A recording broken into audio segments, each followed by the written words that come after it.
Beleza, estamos aí.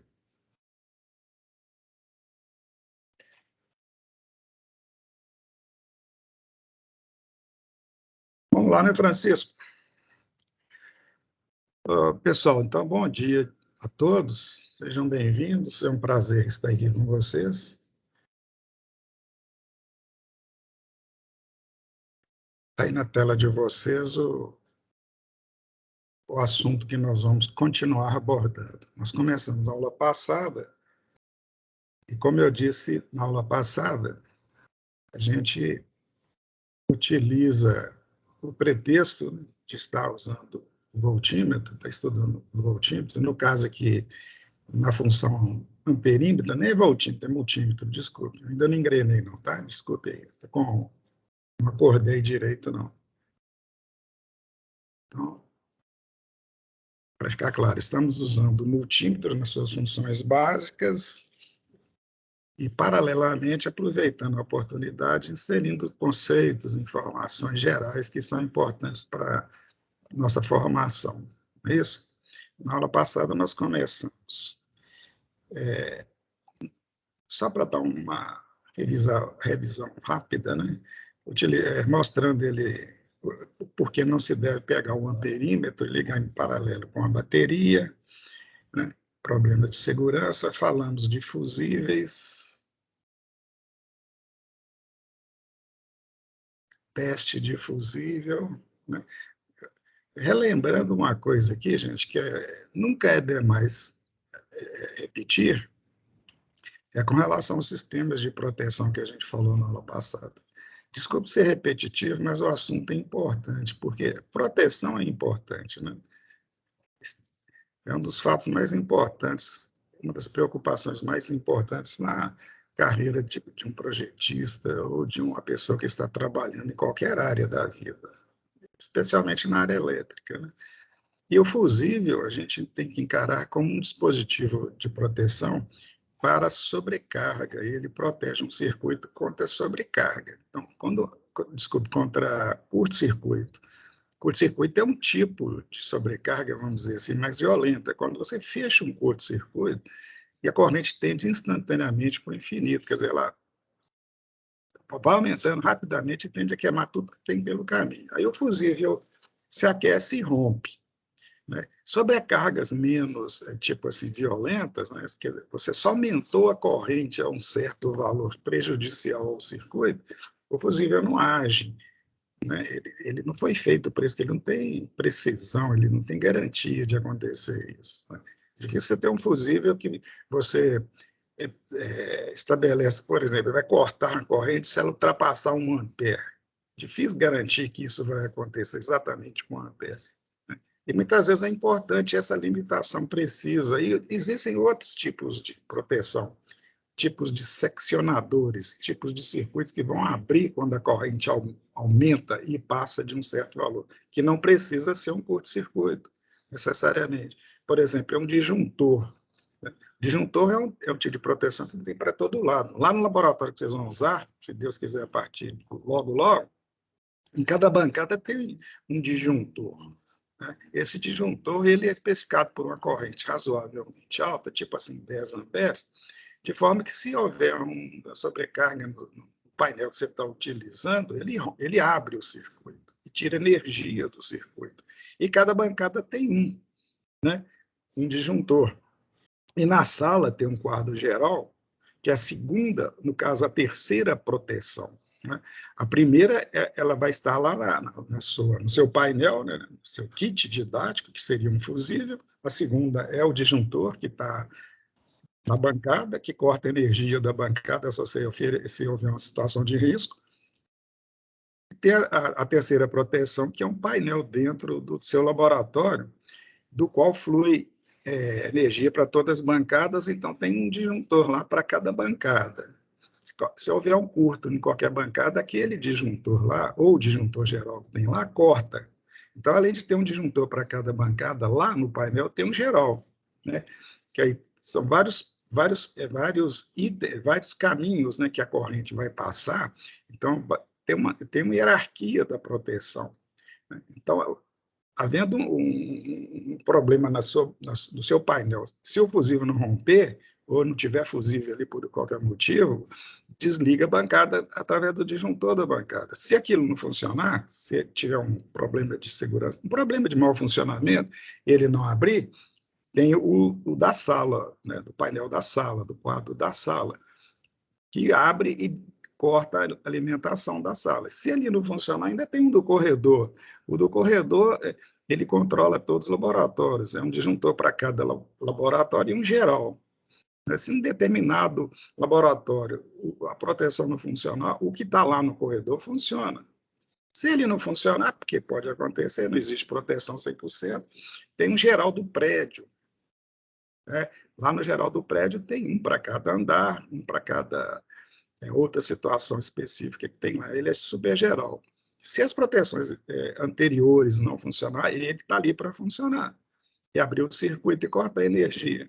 Se não funcionar, ainda tem o da subestação do campus, e vai por aí. É um processo que chega até a subestação, né? Ou até a empresa geradora de energia, até lá na hidrelétrica, digamos.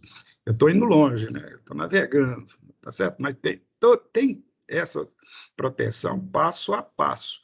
Né? Se uma não for funcionar, tem a próxima. Se a próxima não funcionar...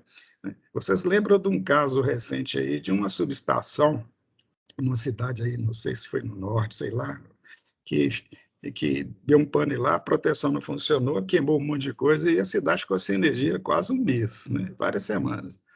É o que acontece quando as proteções não funcionam, é um prejuízo. Né? Imagina parar uma cidade. Né? Parar um laboratório já é o problema. Às vezes a gente está lá dando aula, queima o disjuntor da sala, você fica sem energia, ou queima do corredor, ou do prédio, você fica sem energia, não consegue dar aula, você tem que ir embora. Imagina da cidade, né? Ou de um estado, se for lá, digamos, lá em Furnas, né? É uma loucura. Proteção é muito importante e a gente tem que ir priorizando até chegar no limite. Quer dizer, a primeira proteção é o fusível. Então, ele protege contra pequenas correntes. Né? Depois entra o da bancada, protege com um nível um pouco maior e vai subindo. Né? Todas têm que funcionar. Todas estão ali para funcionar, mas todas podem não funcionar. Por quê? Porque a melhor proteção mesmo é o cuidado. A gente nunca deve esperar que a proteção vai funcionar. A gente tem que tomar cuidado para não precisar da proteção. Nós comentamos isso na semana passada. É igual o caso da vacina, né? A vacina, ela é uma das proteções que a gente tem, por exemplo, contra o Covid. Né?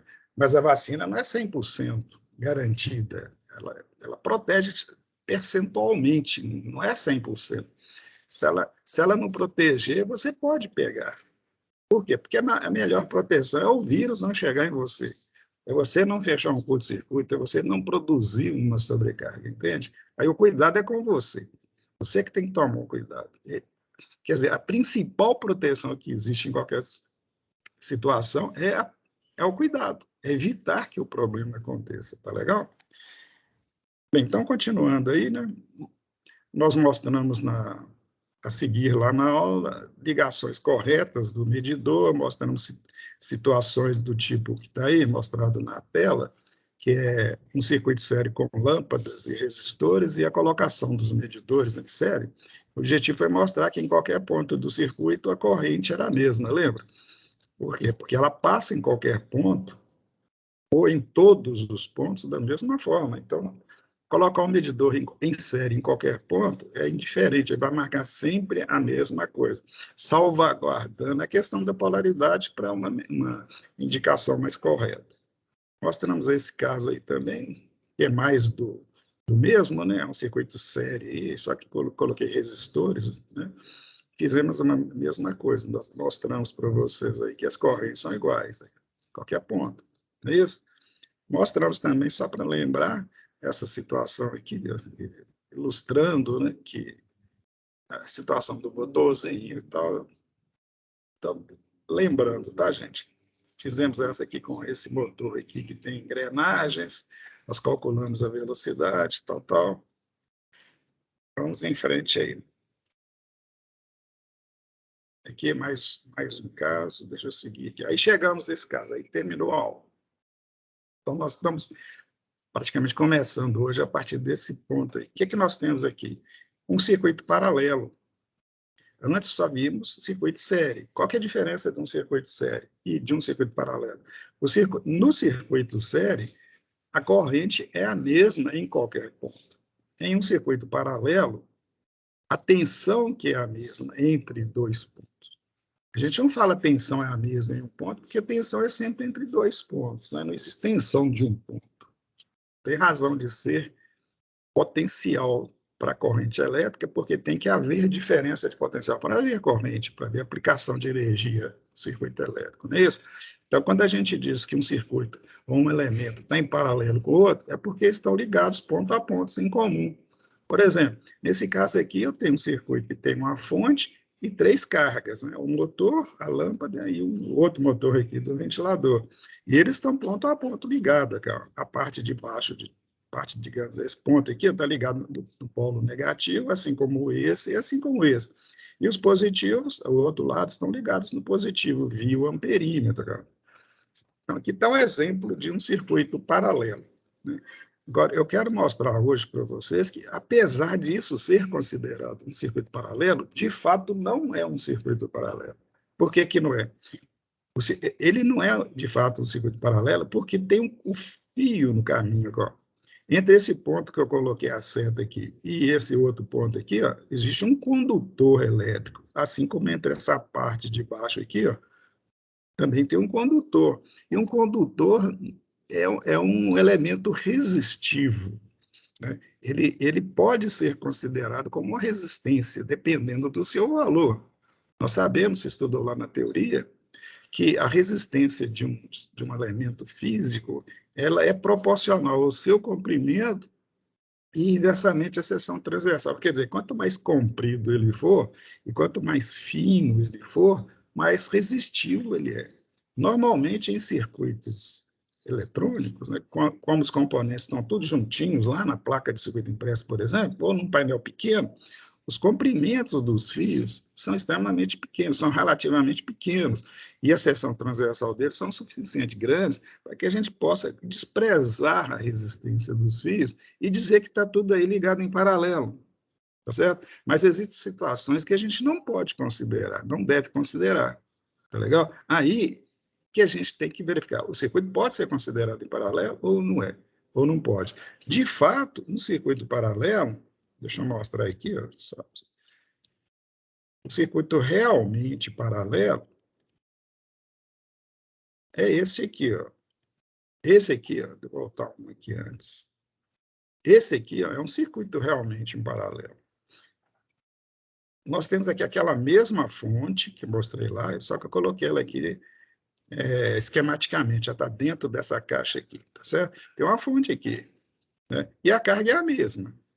Aí eu estou ligando essa carga realmente em paralelo. Por quê? Porque elas estão ligadas no mesmo ponto.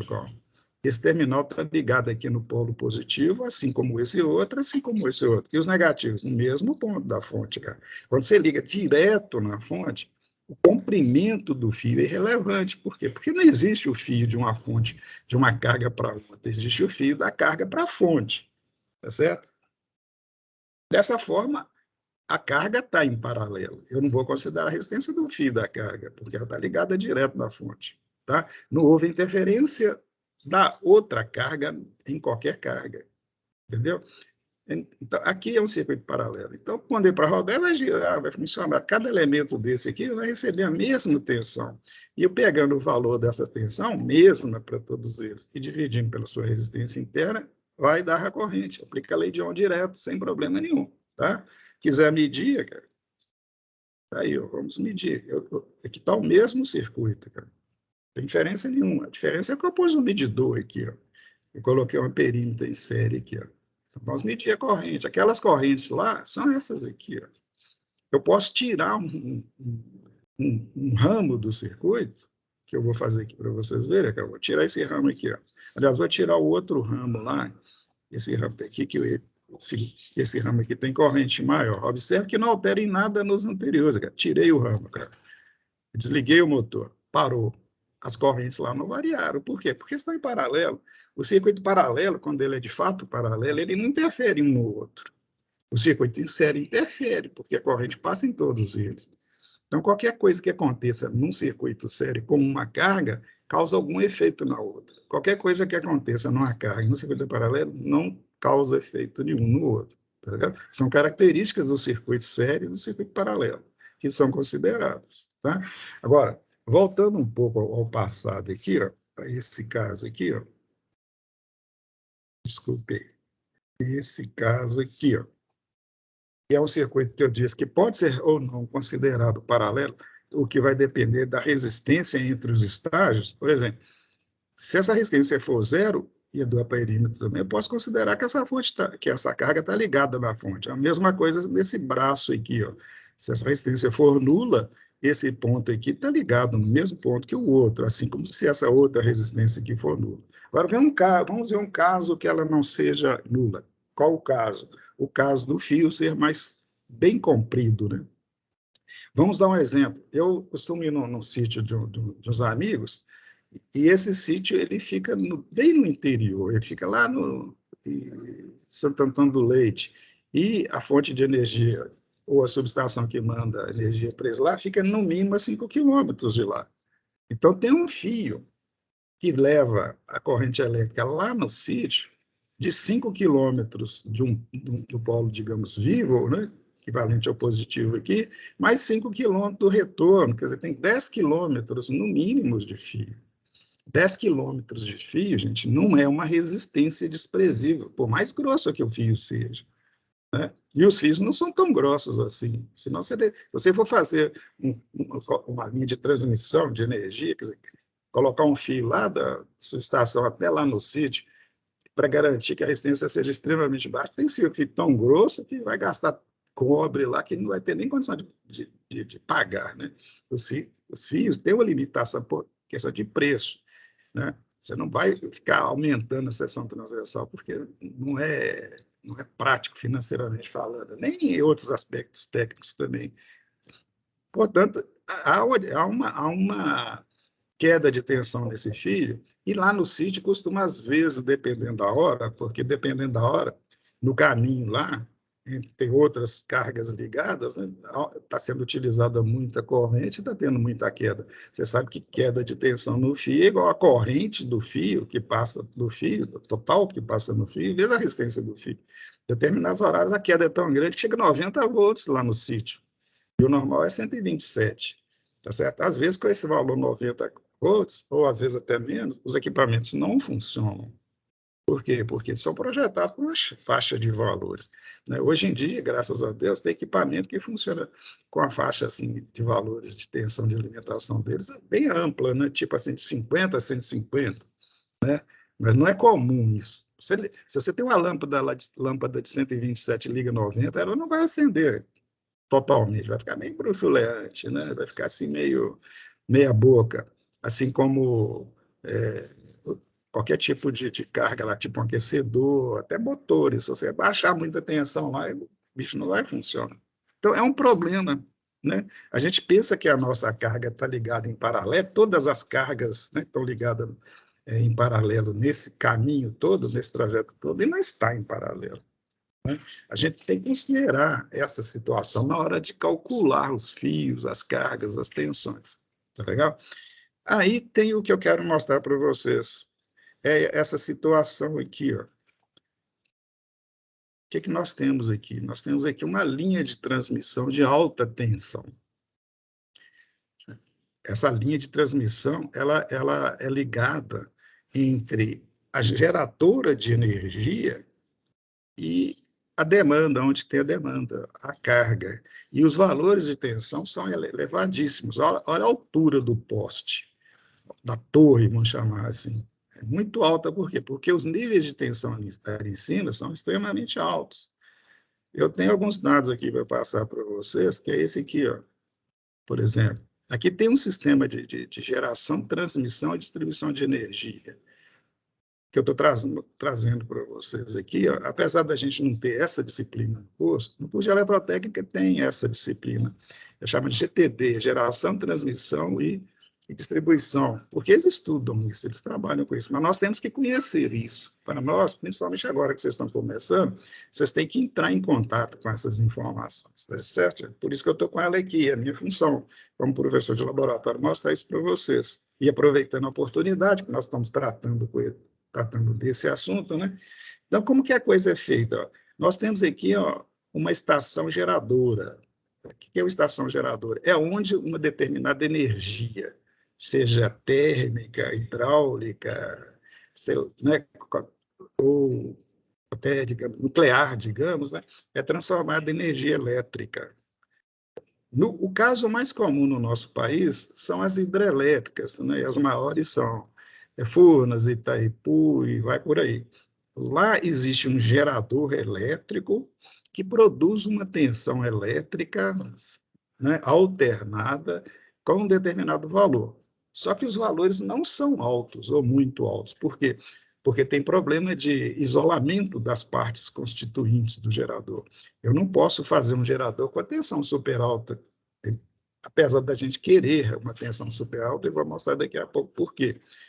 Né? Então, ele gera uma tensão dentro dos níveis que depende da potência que ele vai produzir, e está relacionado com as dimensões dele, e, portanto, o tipo de isolamento que existe entre as partes dele. De qualquer maneira, isso não é muito alto. Né? Aí, o que faz? O que é feito? Essa tensão produzida lá, nos geradores, de potência elevadíssima, normalmente, é ligado a um transformador ou um conjunto de transformador. O que esse conjunto de transformador faz? Ele aumenta o valor da tensão. O transformador, gente, é uma máquina elétrica que tem basicamente dois elementos, que é o enrolamento primário e o enrolamento secundário. Você aplica energia no enrolamento primário, você aplicou a tensão gerada no enrolamento ou nos enrolamentos primários. E ele, através da ação magnética, ele produz no secundário uma tensão com a mesma forma elétrica, mas de valor maior ou menor. Depende da configuração do transformador. No caso aqui, é maior, muito maior. Então, os transformadores, por exemplo, lá em Furnas, né, eles vão produzir tensões elétricas nessas faixas aqui, gente. Ó. Por exemplo, 138 mil volts, 230 mil volts, 345, e vai por aí. Né? Nos Estados Unidos, eu já vi situações lá até 1 mega volt, quer dizer, 1 milhão de volts. Aqueles postes super altos lá, eles são altos assim exatamente para poder trabalhar, né, ou transportar energia com tensões nessa faixa de valores, sem causar problema de curto, de interferência eletrostática ou eletromagnética, no que está lá embaixo, que nas residências, nas pessoas de um modo geral.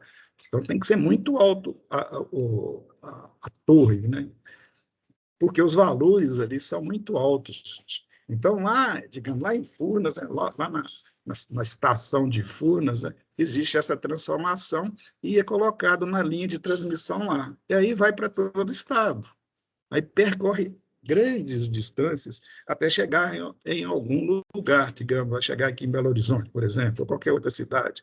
Aí lá onde ela chega, ou um dos pontos onde ela chega, onde essas linhas de transmissão chegam, tem um outro conjunto de transformador, que tem função reversa. Ele vai reduzir de novo o valor da tensão. Ele vai pegar aquele valor, digamos, vou pôr um valor grande aqui para ficar mais bonito, 765 kilovolts, que é 765 mil volts, e baixar para valores mais baixos. Claro que a gente sempre abaixa para valores mais baixos, né, gente? Óbvio. Só que nessa faixa aqui, ó, 13,8, não sei se vocês estão enxergando direito.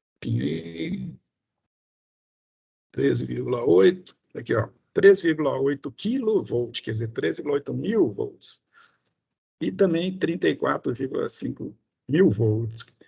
Então, ele abaixa para esses valores e coloca esses valores nos postes, né, que vai distribuir pela cidade, por exemplo. Que aí vai para as fábricas, para as empresas de um modo geral, para o comércio, para a residência, e vai por aí. Então, esses postes que tem na rua de vocês, você pode observar, eles estão também tem uma parte mais alta lá em cima que tem 3 fios de alta tensão. Não é toda a rua que tem lá, tá? Porque não precisa. Há uma região que existe uma disponibilização dessa alta tensão. É quase toda a rua que tem. Tá? Imagina que na sua rua tem lá vários postes com aquelas linhas, com aquelas tensões elevadíssimas, por 13,8.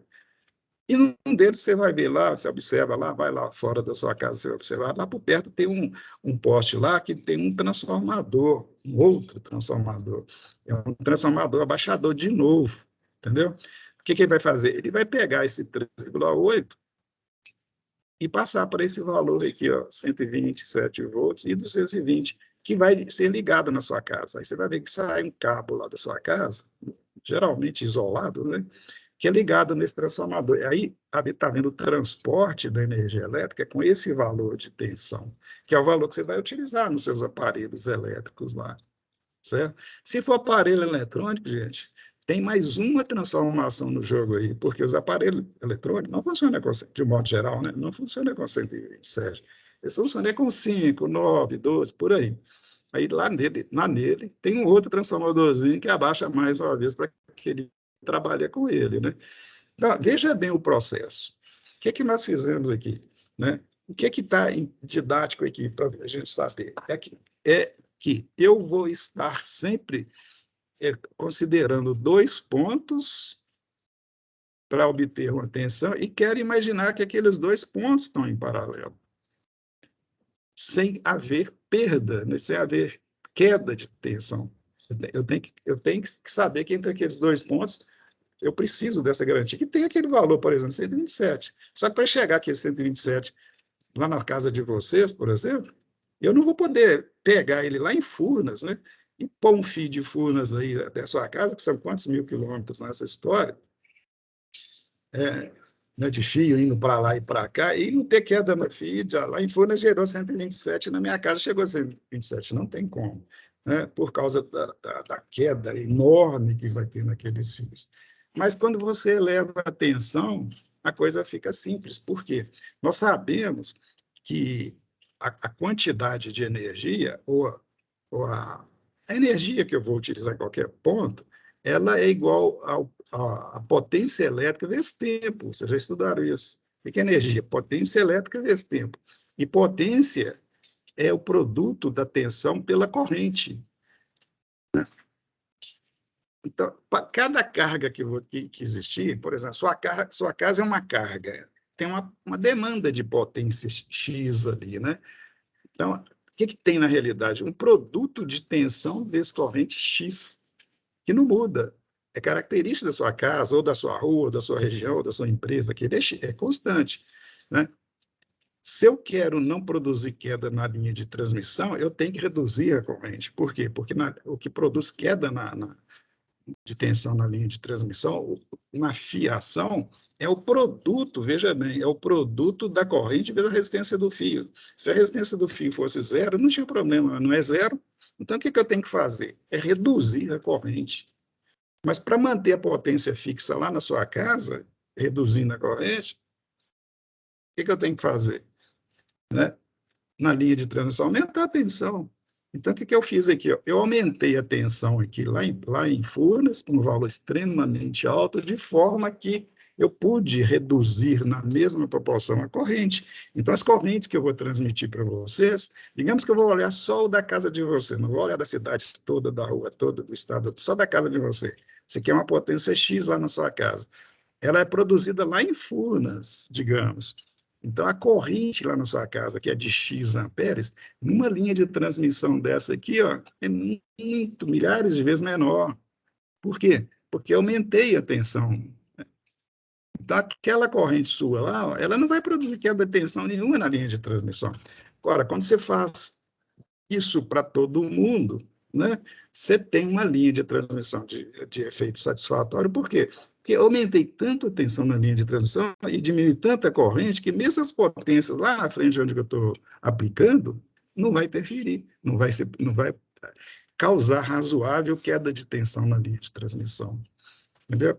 Então, nas linhas de transmissão, a gente aumenta o valor da tensão para poder trabalhar com menos corrente, com o objetivo de reduzir a perda na linha, porque as linhas são compridas demais, porque as distâncias são grandes demais, tá certo? Então, nós temos aqui, gente, nós temos essa situação aqui, guardem bem, as linhas de transmissão trabalham com tensões extremamente altas, é extremamente perigoso, há estágios de redução, mas mesmo na casa de vocês, na rua de vocês, a tensão é muito alta.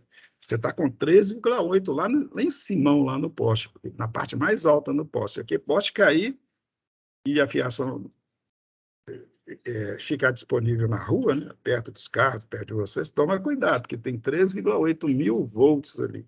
Tá?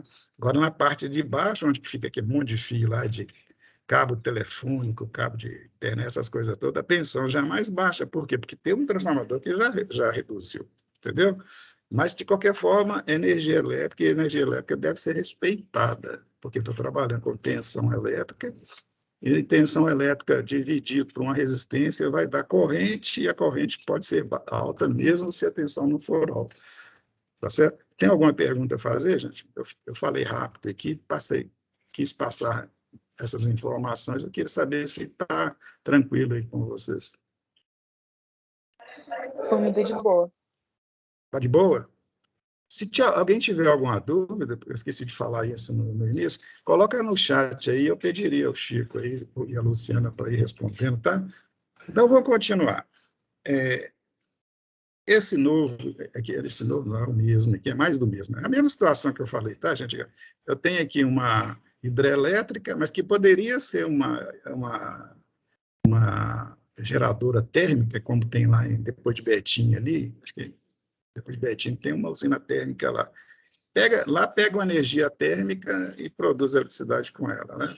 Esquenta a água, joga nas turbinas lá, faz a turbina girar, que gira o gerador. Tá? O processo é sempre o mesmo. É um gerador elétrico de alta tensão ali, não tão alto, né? Que está aqui representado, que joga no banco de transformadores lá de uma estação que fica lá mesmo, na própria região, na própria empresa, e joga nas linhas de transmissão, aí vai para tudo quanto é lado do país, do estado, né? Chegando numa localidade, tem uma outra subestação e reduz de novo e coloca nos postes, distribui para os bairros, para os pontos todos lá. Né? Observe que a queda de tensão na linha de transmissão é pequena, né? Considerando os níveis de valor, né? De tensão. Né? Ficando com a linha de transmissão de 13.800 volts, dá uma queda de 1.000 volts ali. O que representa 1.000 volts lá? Pequeno, né? Mas é 1.000 volts, pensa bem. Para ter 1.000 volts de queda, tem que ter uma corrente grande, entendeu? Tem que ter uma resistência da linha grande, tem que ter um comprimento grande, mas, de qualquer forma, é irrelevante perto dos valores, né? Pensa numa linha de transmissão de 1 mega, de 1 milhão de volts. Bem, vai para o poste, depois diminui aí para 127, vai para a sua casa e você usa numa boa lá. Se você tiver um equipamento eletrônico, diminui mais ainda para os 12 e utiliza melhor ainda, né? Mas é sempre a mesma coisa. Estou com um sistema que eu estou preocupado se está paralelo ou não, se tem queda no fio ou não, se o valor é aquele ou não. Eu posso variar a corrente lá, que a tensão se mantém constante, ou até que ponto ela se mantém constante, e é por aí. Né? A história é essa. Agora, para ilustrar, esses dias eu tenho estado meio nostálgico, eu vou mostrar umas coisas para vocês aqui. É só ilustrativo, não tem nada didático aqui.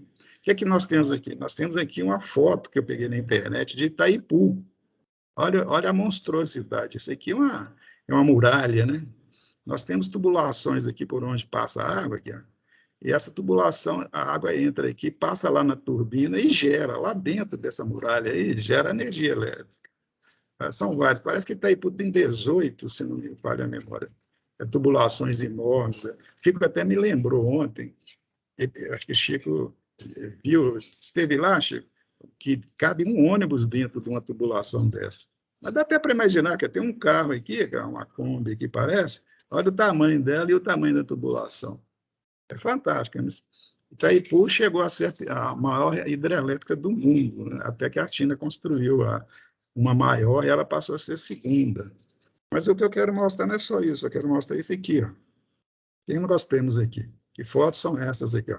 Essas duas primeiras fotos, essa aqui, ó, eu captei na internet, É uma foto do período de construção de Itaipu. Para vocês verem a grandeza. Olha as máquinas lá, olha os caminhões aqui, olha o tamanho. Ele fica quase invisível perto dessa muralha. E olha que essa muralha aqui é um pedaço só. Né? É uma coisa gigantesca. Né? Mas olha aí. Olha uma Kombi aqui. Ó. Antigamente tinha muito Kombi, né? É uma Kombi aqui. Ó. Pra vocês terem ideia, o cimento que foi usado lá em Itaipu era fabricado em Itaipu. Umas 3 de cimento só para Itaipu. E essa foto aqui, ó, aparece nesses filmes com aqueles cenários lá de faraônicos, né? Tipo lá no Egito, cara. Nós temos aqui, tem um professor aqui, que por coincidência sou eu, cara. Tá vendo? Naquela época eu era barrigudo, mas também, por outro lado, meus cabelos não eram brancos. Né? Coloquei aqui para contar para vocês que o Cefet, uma vez, levou uma turma do curso de eletrônica lá. Na realidade, foram 2 turmas do curso de eletrônica e uma do curso de eletrotécnica. Não foi turma cheia, não. Nós fretamos um ônibus e mandamos a turma, enchemos o ônibus de alunos e fomos para lá. Nós ficamos 4 ou 5 dias viajando e visitando aquelas regiões. O objetivo era conhecer aquela hidrelétrica que estava começando a ser construída, né? Nós queríamos mostrar isso para os alunos e também presentear os alunos, porque era final de ano, eles estavam formando, e a viagem de formatura deles foi lá em Itaipu. Então, estou eu aqui, tem uma professora aqui de cultura geral, tem uma outra aqui, tem outros professores que não apareceram. Eu queria mostrar para vocês aqui também, aproveitando a oportunidade, essa figurinha aqui. Ó. Essa figurinha aqui, eu acredito que vocês conheçam ela. Esse barbudinho aqui, ó. Esse aqui é o Eli, acho que é Rodrigues, se não me engano, é o baterista daquela banda 14 Bis, que vocês conhecem bem. Né? Todo mundo aí conhece 14 Bis. Né? Não é do tempo de vocês, é do meu tempo, mas você sabe quem são eles. Né? O Eli era aluno do curso de eletrônica e ele falava comigo que fazia coisa. Ele era o baterista, né? Ele fazia coisa de eletrônica para entender e fazer manutenção em equipamento de som. Olha só. Né? Tem uma outra foto aqui, ó. Deixa eu tirar essa foto da frente aqui. Aqui está o 14 bis. Olha ali aqui. Ó. Esse babudinho aqui é esse mesmo babudinho que está aqui. Ó. Conheci ele quando eu dei aula para ele no curso de no 3º ano de eletrônica. Esse outro aqui ó, é o Cláudio Venturino, esse cabeludo aqui, também foi aluno meu. Ele foi aluno meu no colégio particular que eu dava aula na época, o INETEC, e ele era o vocalista da banda 14 Bis. Esses outros aqui eu não cheguei a conhecer, não, mas esses 2 aqui eu conheci bastante, foram alunos meus, né? Então, voltando aqui à seriedade. Olha só a turma do Cefet aqui, a turma de bagunceiro aqui. Ó. Isso é pedaço da turma, a foto pegou todo mundo, não. O ônibus está aqui, ó. Nós temos um ônibus Cefet aqui. Não era o ônibus que tem lá hoje, naquela época o Cefet não tinha ônibus, nós tivemos que fretar. Né? E também usar algumas influências aí para conseguir pôr essa turma de alunos lá em Itaipu. Né? Foi uma viagem tanto, tá, gente? Eu espero que vocês se animem em fazer viagens desse tipo quando vocês estiverem formando. É bastante instrutivo, né? E é uma aventura incrível, né? Você chegar a ver uma visão que não vai se repetir nunca, né? Porque essa foto aqui não tem condição de ser feita de novo. Não existe isso mais. Existe lá um enorme lago, né? Extremamente grande, ocupando quilômetros e quilômetros, formando a represa, né? Uma super represa, né? Nós tivemos a oportunidade de ver a sua construção, e essa alunada bagunceira aqui me fez levá-los atravessar a fronteira, né? Do Paraguai, para eles comprarem objetos lá na Zona Livre, né? Cassino, visitar cassino, jogar. Era uma maior festa. Essa barriga grande minha aqui é justificada por quê?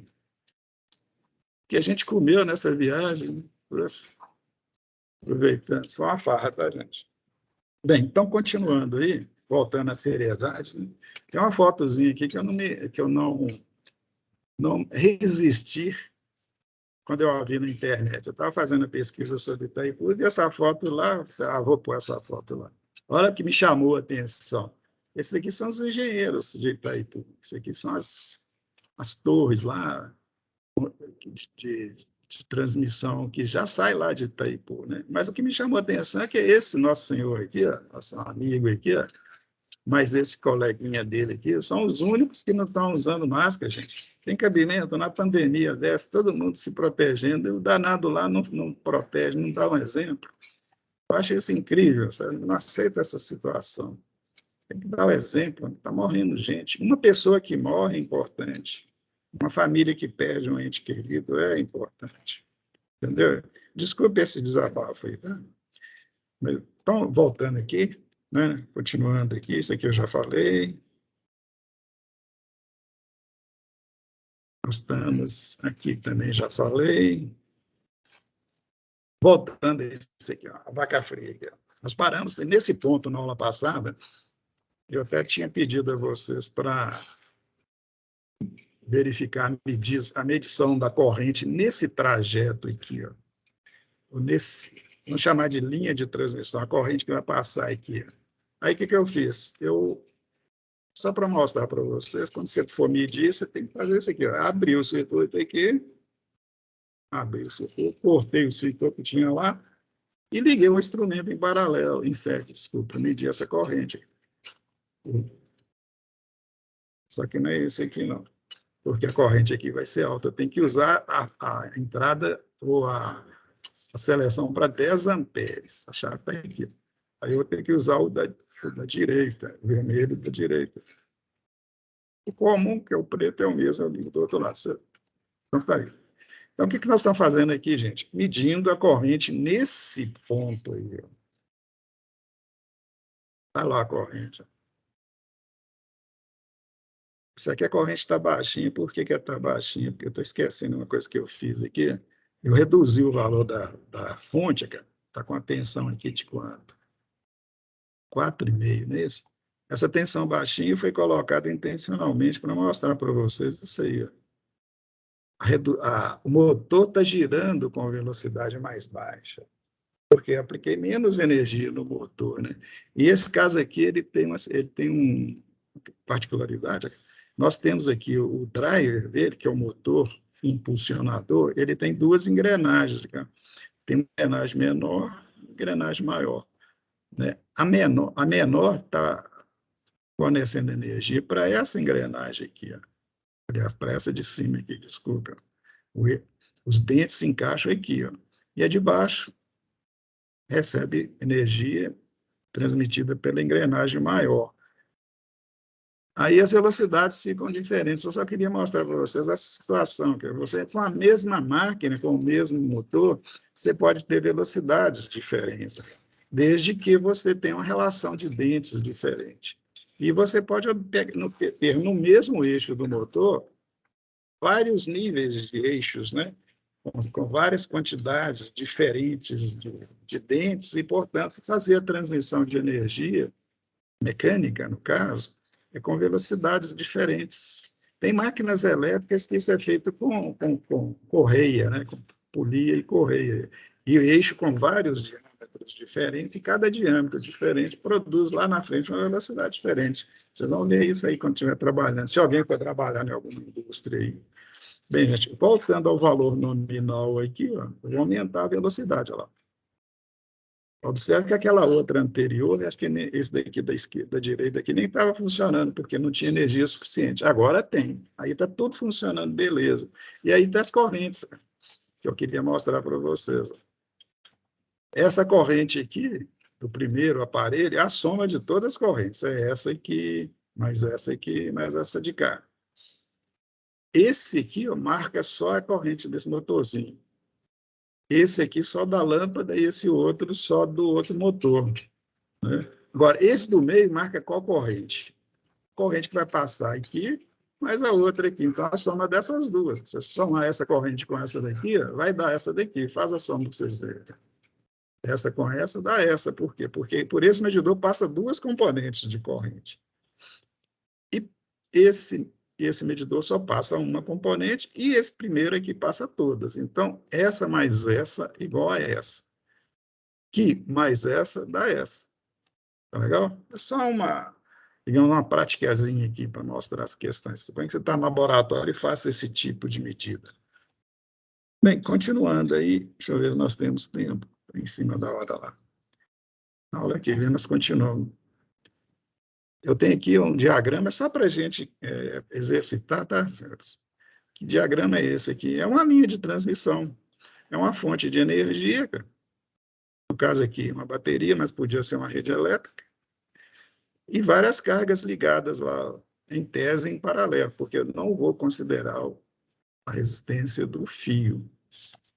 E tem várias situações aqui para a gente praticar, que vai depender das chaves, das posições das chaves. Como eu quero que vocês pratiquem isso, eu não vou fazer agora no finalzinho da aula, tá?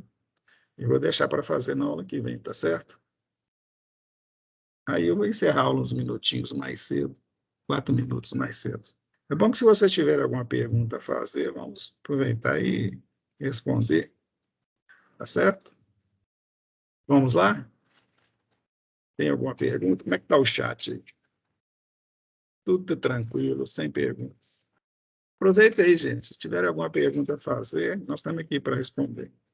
É porque eu não quero entrar naquele assunto hoje. Eu não cortei ele no meio, tá? Esse assunto aqui. Na hora que vem eu termino ele, na próxima semana. Voltando aqui. Estou